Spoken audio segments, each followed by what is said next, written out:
எல்லோருக்கும் வணக்கம். இன்னைக்கு நம்ம தமிழ் பழமொழிகள்ல இரண்டாம் பாகம் பார்க்க போறோம். அதுல ஒரு 10 பழமொழி பார்க்கலாம். சரியா? சித்தார்த், உனக்கு தெரிஞ்ச ஏதாவது பழமொழி சொல்றியா? பகல்லையே பசுமாடு தெரியலன்னா எப்படி ராத்திரியில இருமும் தெரியும்? சரி, அப்படின்னா என்ன அர்த்தம்? அப்படின்னா பகல்ல பசுமாடு பளிச்சு வெள்ளை கலர்ல இருக்கிறதுனால அது பளிச்சுன்னு தெரியும். அதே தெரியலன்னா எப்படி ராத்திரியில எறும்பு மாடு கருப்பு கலர்ல இருக்கிறது தெரியும்? ஆமா, கரெக்ட். சரி, அந்த மாதிரி சில ஒரு 10 பழமொழி இப்ப இன்னைக்கு பார்க்கலாம். கடல் கொதிச்சா விழாவ நீர் ஏது அப்படின்னு ஒரு பழமொழி. சரியா? விழாவுறது அப்படின்னா என்னன்னா ரொம்ப வெந்நீரா இருக்கு. அந்த வெந்நீரை நம்ம குளிக்கிற பதத்துக்கு கொண்டு வரணும்னா நம்ம பச்சை தண்ணி சேர்க்கிறோம்ல அதுல. அப்போ கடல் அது கொதிக்குது, அதை நம்ம இன்னும் கொஞ்சம் குளிர்ச்சியா ஆக்கிறதுக்கு நம்ம எங்க இந்த நீரை எடுத்து கொண்டு வந்து விடுறது? முடியாது இல்ல. அதுதான் சொல்ல வராங்க. கடலே கொதிச்சதுன்னா விளையாடுறதுக்கு எங்க இந்த நீர் அப்படின்னு. இது இந்த பழமொழி எதுக்கு சொல்லுவாங்கன்னா, இப்போ ஏதாவது உன்னை நம்பி வந்திருக்கேன், இப்ப பிரைம் மினிஸ்டர்கிட்ட வரேன்னு வச்சுக்கோ. பிரைம் மினிஸ்டர்கிட்ட ஏதாவது பண்ணி கொடுங்கன்னு வரேன். பிரைம் மினிஸ்டர் என்னால முடியாது அப்படின்னு கைவிரிச்சாருன்னா நான் எங்க போறது? அவர் தானே இருக்கிறதுல ஹையஸ்ட் அத்தாரிட்டி. அவர் ஒருத்தரை நம்பி வரோம், இதுதான் பண்ணி கொடுங்க அப்படின்னு. ஆனா அவங்களே முடியாதுன்னு சொல்லிட்டாங்கன்னா நமக்கு வேற வழியே இல்லை அப்படின்னு. அதுக்காக தான் அந்த பழமொழி சொல்லுவாங்க. அடுத்தது கடன் வாங்கி கடன் கொடுத்தோம். இது ராமநாதன் தாத்தாக்கு ரொம்ப அடிக்கடி சொல்லக்கூடிய ஒரு வச்சனம். என்னன்னா, கடன் வாங்கி கடன் கொடுத்தவனும் மறையை கைவிட்டவனும் ஒண்ணு அப்படின்னு. அப்படின்னா என்னன்னா, உங்ககிட்ட பைசா இல்ல சித்தார்த், நீ எனக்கு பைசா கொடுப்பா அப்படின்னு நான் கேட்கிறேன். நீ உங்ககிட்ட இல்ல, நீ வேற ஒருத்தன் இருந்து கடன் வாங்கி எனக்கு தர.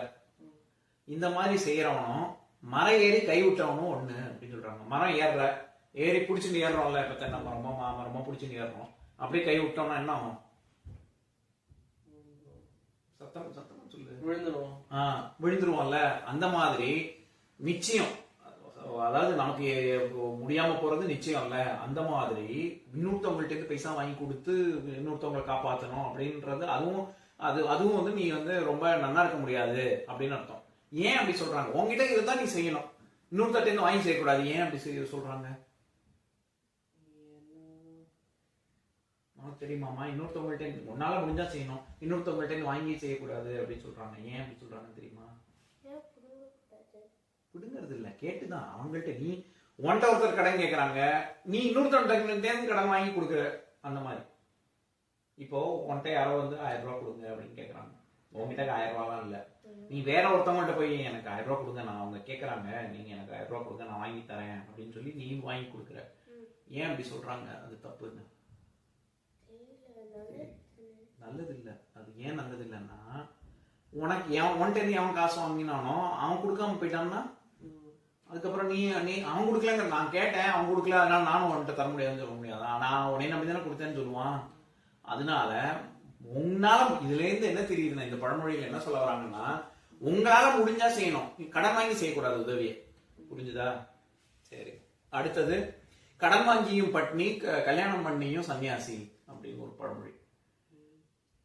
அதாவது கடன் வாங்கியும் பட்னினா, நீ ஏதோ ஒரு சாப்பாடு, உங்ககிட்ட சாப்பாட்டுக்கே காசு இல்லை, சரியா?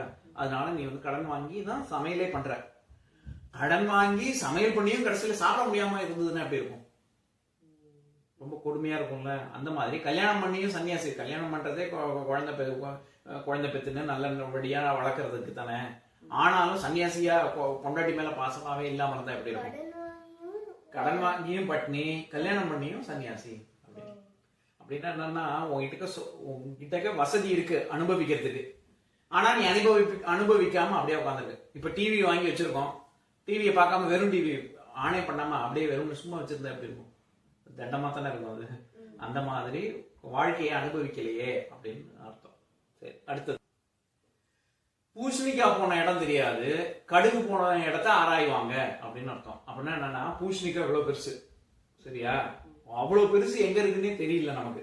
ஆனா கடுகு இங்க எங்கேயோ தொலைஞ்சு போச்சு, எங்க போச்சு கடுகு அப்படின்னு பார்த்தா எப்படி இருக்கும்? அப்படின்னா என்ன அர்த்தம்னா, $1000 நீ எங்கேயோ தொலைச்சு விட்ட, அதுக்கப்புறம் கொஞ்ச நேரம் கழிச்சு $1 எங்கேயோ மிஸ் பண்ணிட்ட, அந்த $1 உட்காந்து தேடிட்டு இருக்க அப்படின்னு அர்த்தம். எது முக்கியம்? Bad choice. அதுதான் சொல்றாங்க. தப்பான ஒரு விஷயத்த நீ ரொம்ப சின்ன விஷயத்துக்கு ரொம்ப பெருசா பூதாகரமா நீ பண்ற, பெரிய விஷயத்த கண்டுக்காம ஓடுற அப்படின்னு அர்த்தம். சரியா? அடுத்தது காரியம் ஆகும் வரை கழுத காலப்புடி அப்படின்னு ஒரு பழமொழி. என்னன்னா, காரியம் ஆற வரைக்கும் கழுத காலப்புடி அப்படின்னு. அப்படின்னா என்ன அர்த்தம்னா, கழுத காலை பிடிச்சா என்ன பண்ணும்? எது கழுத குதிரையெல்லாம் காலை பிடிக்க முடியுமா? என்ன பண்ணும் அது? ஓங்கி ஒரு உத விட்டதுன்னா நம்மளால தாங்க முடியுமா? கழுத குதிரையெல்லாம் உதைக்கிறதுக்கு ரொம்ப பிரபலமான மிருகங்கள். அவங்க என்ன சொல்றாங்க, உனக்கு காரியம் ஆகணும்னா கழுத காலை கூட போய் பிடி அப்படின்னு. சரியா?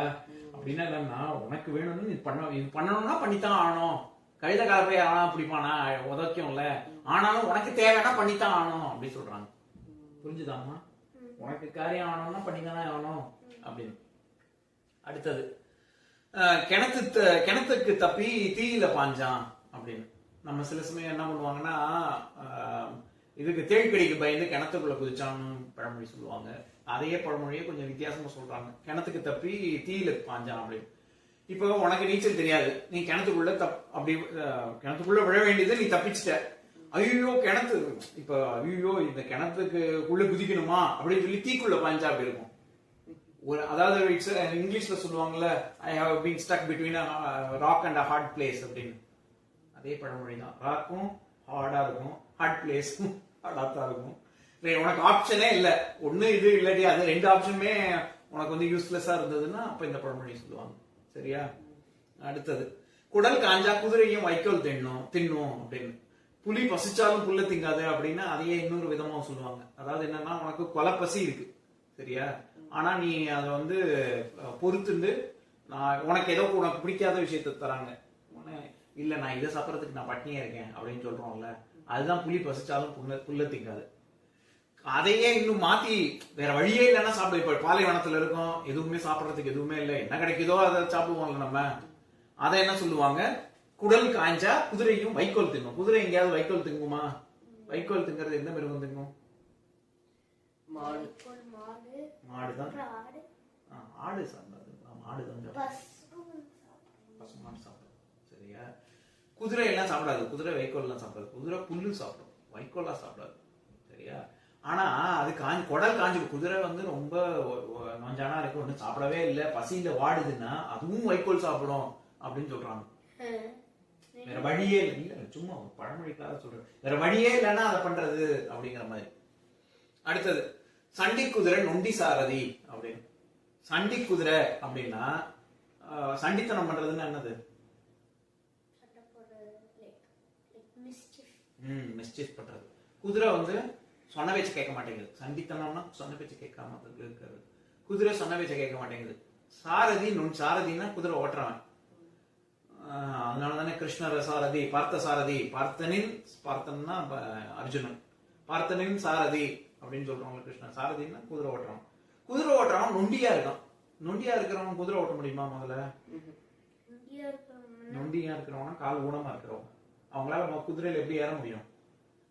அதாவது குதிரை ஏதாவது சண்டித்தனம் பண்ணுச்சுன்னா கண்ட்ரோல் பண்றதுக்கு நிக்கணும், எது நிக்கணும், அது மேல ஏறணும், எல்லாம் பண்ணணும்ல. அவனால அவனே நொண்டி, குதிரையும் சண்டித்தனம் பண்ணுது. ரெண்டுமே, அதாவது டபுள் வேமி. இங்கிலீஷ்ல சொல்லணும்னா டபுள் வேமி அப்படின்னு சொல்லுவாங்க இந்த ஊருக்காரங்க. டபுள் வேமின்னா இதுவும் முடியல அதுவும் முடியல, ரெண்டுமே சேர்ந்து வேற கம்பைன் ஆகி நம்மளை கொல்லுது அப்படிங்கிறதுக்கு. சரியா? அடுத்தது சுண்டைக்காய் காப்பனம் சுமக்கூலி முக்காப்பனம் அப்படின்னு. சுண்டைக்காய் கொஞ்சம் ரூபா தான், ஆனா சுமந்து தூக்கிட்டு வராங்கல்ல, தோட்டத்துல இருந்து இதுக்கு சந்தைக்கு வருது, சுமந்து எடுத்துட்டு வர்றதுக்கு நிறைய ரூபா ஆகுது அப்படின்னா மொத்தமா அது கட்டுப்படி ஆகாதுல்ல. காசு கொஞ்சம் தான், அது பண்றதுக்கு கொஞ்சம் தான் காசு. ஆனா அது இப்ப நம்ம படத்துல எல்லாம் சொல்லுவாங்கல்ல, படம் ப்ரொடக்ஷன் பட்ஜெட் வந்து கொஞ்சம் தான், ஆனா அது மார்க்கெட்டிங் பண்ணி எல்லாரும் பாருங்க யூடியூப்ல, சோசியல் மீடியால, அதுல இதுல எல்லாத்துலயும் பாருங்க அட்வர்டைஸ் பண்றதுக்கு கொள்ள காசுன்னு வச்சுக்கோ. அப்ப அது கட்டுப்படி ஆகுமா? படம் எடுக்கிறது கொஞ்சோண்டு காசு, ஆனா மார்க்கெட்டிங் நிறைய. அந்த மாதிரி சுண்டைக்காய் காப்பணம், சமக்கூலி முக்காப்பணம், 3/4. அப்போ ரொம்ப அது கட்டுப்படி ஆகாது அப்படின்னு அர்த்தம். கடைசியா இது தங்கம் தரையிலே தவிடு பானையிலே அப்படின்னு. அப்படின்னா என்னன்னா, எது ரொம்ப பொக்கிஷமா இருக்கோ அதைத்தானே நம்ம பானையில வைப்போம், பத்திரமா இருக்கட்டும் அப்படின்னு சொல்லி. தவிடுங்கிறது என்ன சொல்றது, எதுக்கும் அது வந்து மிஞ்சி போனது. இப்ப இது நெற்கதிர்கள்லாம் இருக்குல்ல, அந்த நெற்கதிர்கள்ல உமி அப்படி இது பண்ணி என்ன சொல்றது அடிச்சு அடிச்சு அதுல இருந்து எடுப்பாங்க நெல்லை பிரிச்சு எடுக்கிறதுக்கு. இந்த பிரிச்சு எடுத்து போக மிச்சம் இருக்குல்ல அதுதான் தவிடு. அதை தூக்கி யாராவது ரொம்ப பத்திரமா இருக்கட்டும்னு வைப்பாங்களா? அப்போ நீ வந்து எதை பாதுகாக்கணுமோ அதை பாதுகாக்காம தேவையில்லாத தூக்கி ரொம்ப பத்திரமா வச்சிருந்தேன்னா இந்த பழமொழி சொல்லுவாங்க, தங்கம் தரையில தவிடு பானையில. தங்கத்தை தூக்கி இங்க தோடு வைரம் முக்குத்தி தங்கம் முக்குத்தி எல்லாத்தையும் தூக்கி தரையில போட்டுட்டு ஒண்ணும் இல்லாத மண்ணை தூக்கி எடுத்து ரொம்ப பத்திரமா பீரோல வச்சா எப்படி இருக்கும்? அப்படி யாரும் செய்யக்கூடாது இல்ல. அந்த மாதிரி இப்ப இப்படி பிரயோஜனம் இல்ல. எதுக்கு முக்கியத்துவம் கொடுக்கணுமோ அதுக்கு முக்கியத்துவம் கொடுக்கணும்ல. அதுக்காக இந்த பழமொழி. இன்னொரு நாள் வேற பழமொழிகளோட பார்க்கலாம். நன்றி, வணக்கம்.